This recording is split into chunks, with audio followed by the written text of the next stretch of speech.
In my area of research, I've been working on something that I had the idea for back in the 80s. And the idea was that in response to neuronal injury or stress, that microglia in particular make a response, and I thought that the response they would make would be to have a function like macrophages in the periphery when they are near cells that are insulted or stressed. And their response would be to make interleukin-1.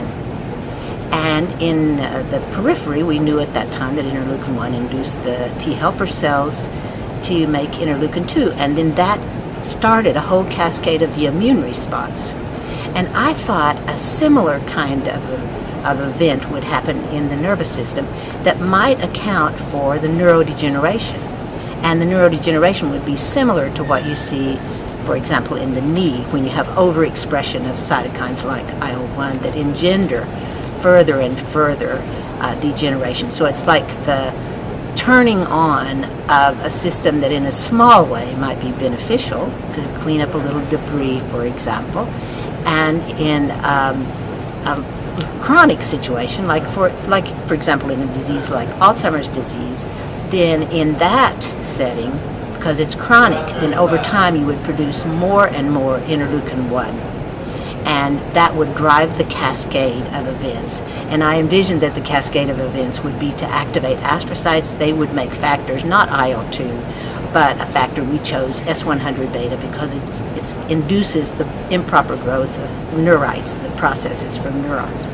And so over the two succeeding decades, we've actually showed that this is an event that does happen, and that we have now a lot of people are interested in this idea, and have shown that there's an increase in the expression of the beta amyloid precursor protein favoring plaque development, an increase in phosphorylation of tau favoring tangle development in the neurons, and also an increase in the production of alpha-synuclein, which is the substrate for the Lewy bodies in Parkinson's disease, which we now know is often accompanied by Alzheimer's disease.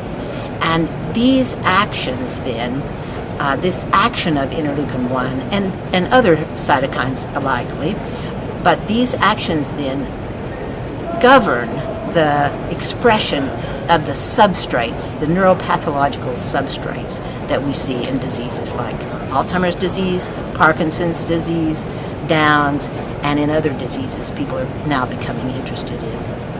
When Bob Marak, Dr. Marak and I were thinking about having a journal, the Journal of Neuroinflammation, and I picked that name right off, then we decided that we would talk to our librarian about, what would be a very good way to do it. And I'd already talked to the people at some other publishing companies.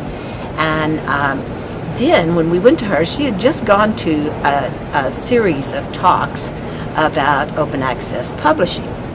And we said, well, this is the wave of the future. So we're definitely not going to go to someplace that's in the past. And so we chose open access.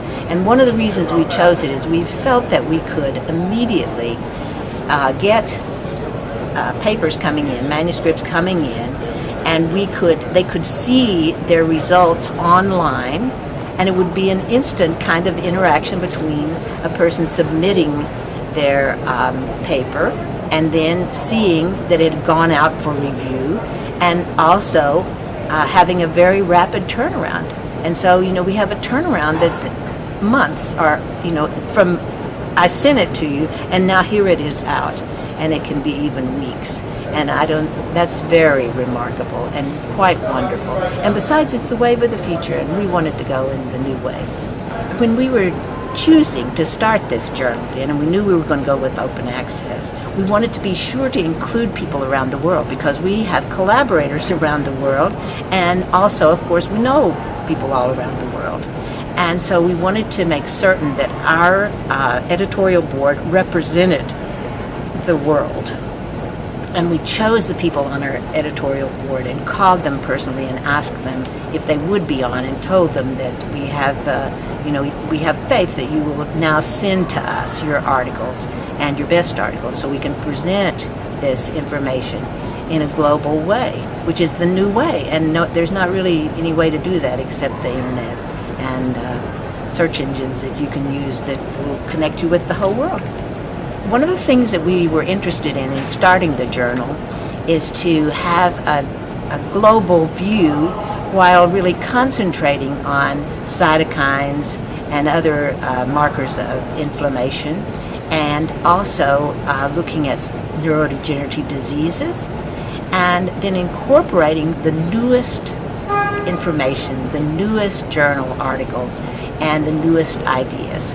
And so we felt in that way we would favor the young and the people with the new ideas. And that's one of the things that really needs to happen in science, is we must start gathering in the new investigators and the people with the new ideas. Because, as Abraham Lincoln said, the quiet dogmas of the past are insufficient for today.